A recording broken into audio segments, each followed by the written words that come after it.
I'm excited. I'm excited, so very, very, very excited, because I have a show and tell. I have been coffee and tea dyeing like a crazy woman over the last week because we've had the most amazing weather.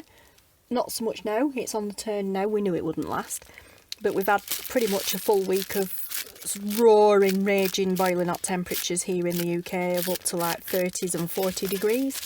Wow! The weathers of the kind of like weather forecasters and whatever have been recording them as like high 20s, you know, 30s. But my outside thermometer, my thermometer outside in the backyard that's in the full sun, has been showing 40s and 50s. It's been off the scales, absolutely manic. It's been amazing. That's in direct sun, obviously. But yeah, so I went back over some of the CD envelopes because the first time round I wasn't very happy with them. But anyway, here we are with a show and tell of some amazing papers. I have managed to find a technique where I can get a bit of pattern on them. No texture, but pattern. And I don't know whether it's going to show up on camera. There are tea and coffee dyed papers in here, but do you know what? I don't even know which is which anymore, because, you know, I thought these were coffee dyed. Some are, some aren't. I don't even know. I do know, however, these are tea dyed ones, and these are the ones that gave the best patterns. So I'll flip through. There's a lot. But yeah, so look at this. I really hope these will show up quite well. I really hope they're showing really good. But yeah, so there is quite a few. These are tea dyed ones. This technique, some are, some aren't. This technique that I have learned and now using works for some strange reason a lot better with tea than it does with coffee. Don't know why. You'd think coffee would work better because it's darker, but no, it actually shows up a lot better with tea than it does coffee. So hey ho. And yes, I am now coffee dyeing. After all my whinges and whines about not coffee dyeing anymore because I don't like the smell, I've found the perfect kind of mixture for me that gives good coffee dyed results without the overpowering smell that makes me want to hurl. So happy days. These are very flat ish. Unlike normal batches that I do previously, like these, where they're all crinkled and everything. That's because they've been line dried and that sort of thing. Stack dried. Actually, they're usually tub dyed. These have been dried individually on my new drying rack, which I'll pop a photo on the end of here to show you guys, because I'm not sure I've shown that off on video yet. But yeah, I bought myself a 10-tier shoe rack, shoved it in front of the window where the radiator is in the studio, and that's now the bottom 5 shelves on it, racks on it, are now my tea and paper, tea and coffee dyed paper. Also, it's just drying racks basically. And then they were done in small batches of like 10 to 20, because I can get 10 on the bottom 5 shelves, 10 sheets of paper, 2 side by side on 5 shelves. So they were done in batches of 10. Sometimes I put another one over the top, and then after that they were taken off and they were stacked under a lot of heavy books. And actually I haven't needed to iron them flat yet, so awesome. But this technique seems to work better on tea dyed paper than coffee. So yeah, some have the pattern on, some don't. But it is awesome. And I have done digitals of some of these, which is cool, and that is upcoming. You will see that very soon because that is an awesome, exciting new announcement. These, however, these actual ones, not all of them because I'm going to use some of them, but these actual ones, however, like I said, physical actual papers will be making their way into the Esty shop very soon for sale.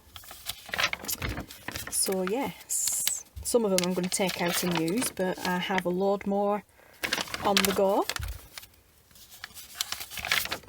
But yeah, so awesome. These were done last week.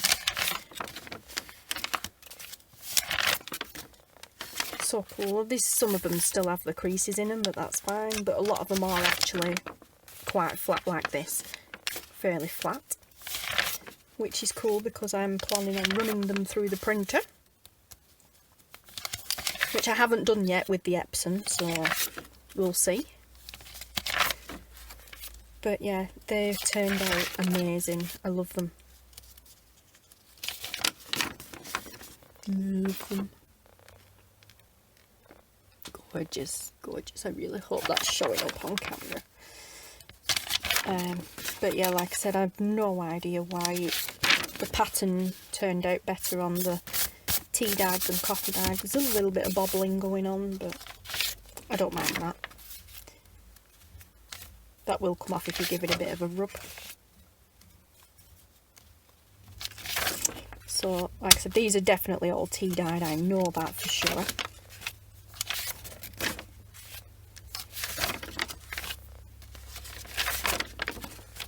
And that piece of material is there to show me where they separate. So all those are the tea dyed ones. These are a mix of tea and coffee dye, and I can't tell the difference. The smell for the coffee's actually gone. I did get some imprints from the coffee, but not as good as the tea. Can't smell anything on that one. The coffee ones you can faintly, distinctively smell. Just get a little whiff. But like I said, I've had them out all over the place drying, and they've somehow actually got mixed up. So I think these are separate because these are the ones that I scanned. That could be why these are all separate, why they've got mixed up, because these could be the ones that I took out to scan. That could be why. But I do know the ones with the really, really, like this, really in your face prints are tea dyed. Patterns, not prints. So I'm smelling them. I can't smell coffee on them at all. Look at that. I scanned that one. Some of them actually do have a little bit of texture on. I am suspecting that these have got mixed up because these are the ones that I scanned. These are definitely tea dyed ones because I scanned all of these and turned them into digitals.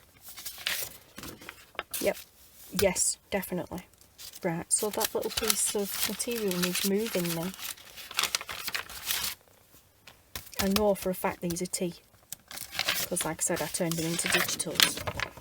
Oh yes, them are tea. That is coffee, I can smell it. Right, so them are definitely tea. These are coffee, I can smell it. It's only very faint, but I can smell it. Yes. But some of these down here have got mixed up. Some of these down here are tea as well.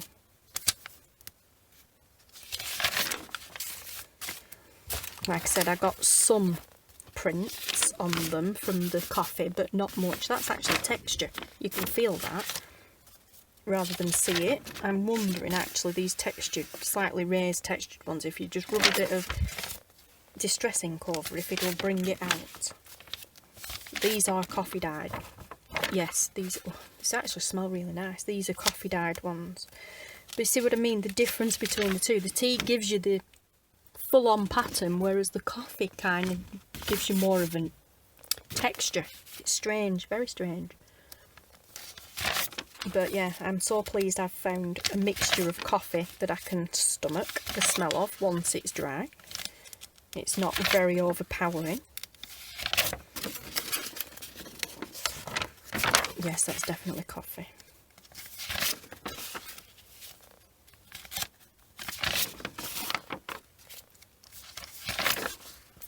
So cool. That's coffee as well. I really enjoyed doing these.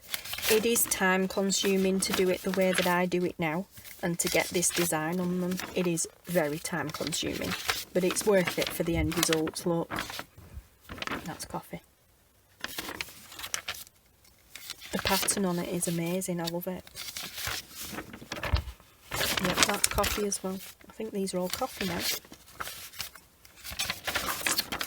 Something very, very faint on the coffee, as opposed to some of the tea ones are proper yellowing in your face.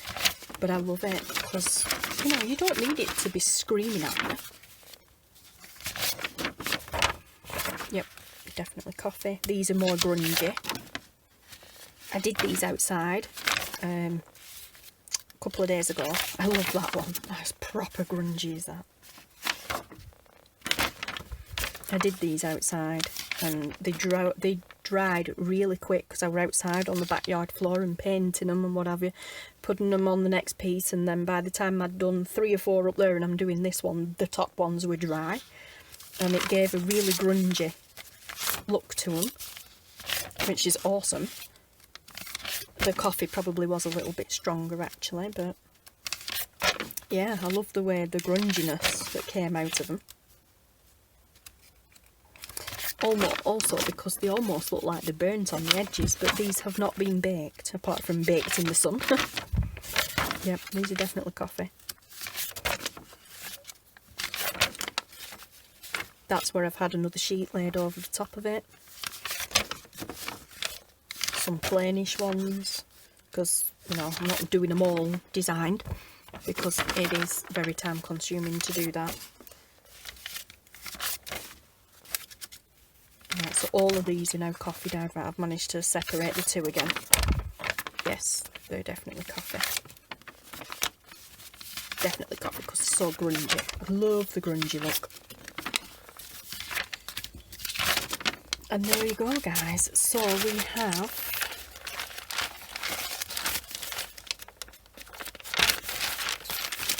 two lots of dyed papers, tea and coffee now, that at some point will be making their way into the Etsy shop in little bundles, actual physical bundles, and this will be an ongoing thing.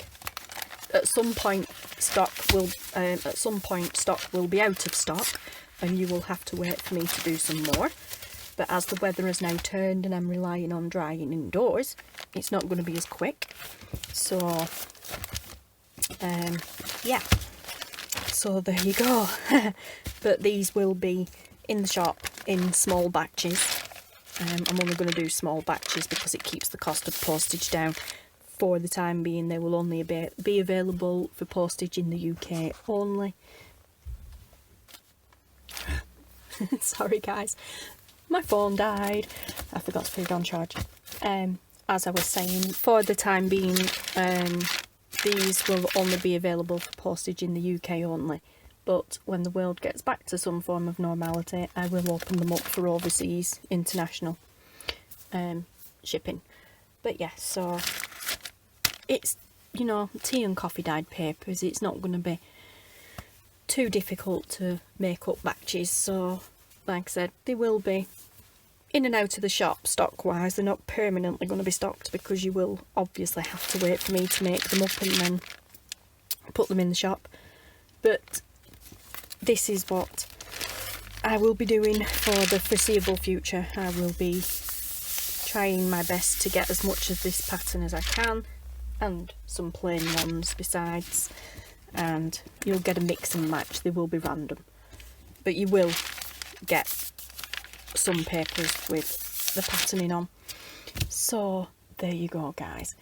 Thank you so much for watching, and I will see you all soon. Bye.